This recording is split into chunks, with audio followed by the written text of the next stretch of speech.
இந்த வீடியோவில் ஜூஸர்கிட்ட இருந்த எந்த ரிசல்ட்ஸ் வந்துட்டு ஏஓ பிஓ சிஓ டிஓண்ட டேட்டா வந்து வேண்டிட்டு அது வந்து ஏயாக இருந்தால் எக்ஸலண்ட்டாகவும் பியாக இருந்தால் குட் இல்லாட்டி சியாக இருந்தால் ஆவரேஜ் டியாக இருந்தால் ஃபெயிலண்டு ப்ரிண்ட் ஆகணும்.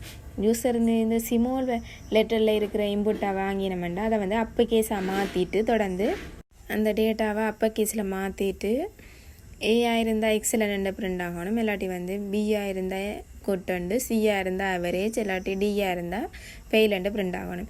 கன்சோட ட்ரைட் எந்த ரிசல்ட்ஸை வந்து என்டர் பண்ணி char result equal to converted to char பிரேக்கெட்டுக்கு கன்சோட ட்ரீ லைன் டாட் போட்டு டு அப்பர் சிமோல் லெட்டராக இருந்தால் அதை வந்து அப்பராக வந்து சேஞ்ச் ஆகணும். தொடர்ந்து string output equal to results equal ஏயாக இருந்தால் எக்ஸலண்ட் ப்ரிண்ட் ஆகணும். ப்ரொஜெக்ட் ரன் பண்ணுவமாக இருந்தால் நாங்கள் ரிசல்ட்ஸை வந்து என்டர் பண்ணிக்க நாங்கள் கொடுக்குற ரிசல்ட்ஸுக்கு ஏற்ற மாதிரி சிமோல் லெட்டரில் கொடுத்துருந்தோம்டா இப்போ சிஎன்னு கொடுத்தோம்டா ஆவரேஜ் என்னது எங்களுக்கு ப்ரிண்ட் ஆகும். எப்படி சிமோல் லெட்டரில் கொடுத்தோம்டா அது வந்து அப்பைக்கேஸாக மாற்றி அதுக்கேற்ற மாதிரி எங்களுக்கு ரிசல்ட்ஸை கொடுக்க பிஎன்னு கொடுத்தோம்டா அது வந்து குட்டன்னு வந்து ப்ரிண்ட் ஆகும். ரிசல்ட் ஈக்குவல் பியாக இருந்தால் குட்டன்னு ப்ரிண்ட் ஆகும். ரிசல்ட்ஸ் ஈக்குவல் சியாக இருந்தால் ஆவரேஜ் அண்டு ப்ரிண்ட் ஆகும். ரிசல்ட்ஸ் ஈக்குவல் டியாக இருந்தால் நார்மல் அண்டு இப்படி ப்ரிண்ட் ஆகணும்.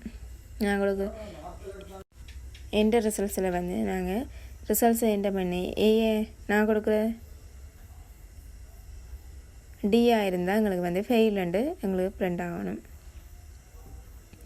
இப்படி வந்து நான் சிமோல் லெட்டரில் கொடுத்தாலும் அதை வந்து அப்பா கேஸில் சேஞ்ச் பண்ணுற மாதிரி சேஞ்ச் பண்ணிட்டு தொடர்ந்து வந்து அப்பா கேஸில் சேஞ்ச் பண்ணிவிட்டு தொடர்ந்து வந்து இதை வந்து எப்படி சுவிட்சில் வந்து எழுதுவது என்பது தொடர்பாக தொடர்ச்சியாக பார்க்கலாம்.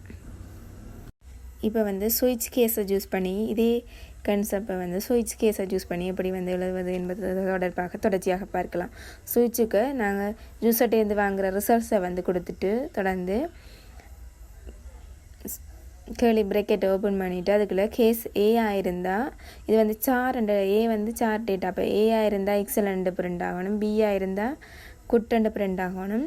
கேஸ் வந்து சியாக இருந்தால் ஆவரேஜ் கேஸ் டியாக இருந்தால் நார்மல் அண்டு ப்ரிண்ட் ஆகணும். இல்லாட்டி வந்து ஃபெயில் அண்டு ப்ரிண்ட் ஆகணும். அதுக்குள்ளே வந்து பிரேக்குன்றதை வந்து கால் பண்ணணும். ஏயாக இருந்தால் எக்ஸலண்ட் ப்ரிண்ட் ஆகிட்டு அதோட கோட் வந்து ஸ்டாப் ஆகணும். பிரேக்குன்றதை வந்து அதுக்குள்ளே கொடுக்கணும்.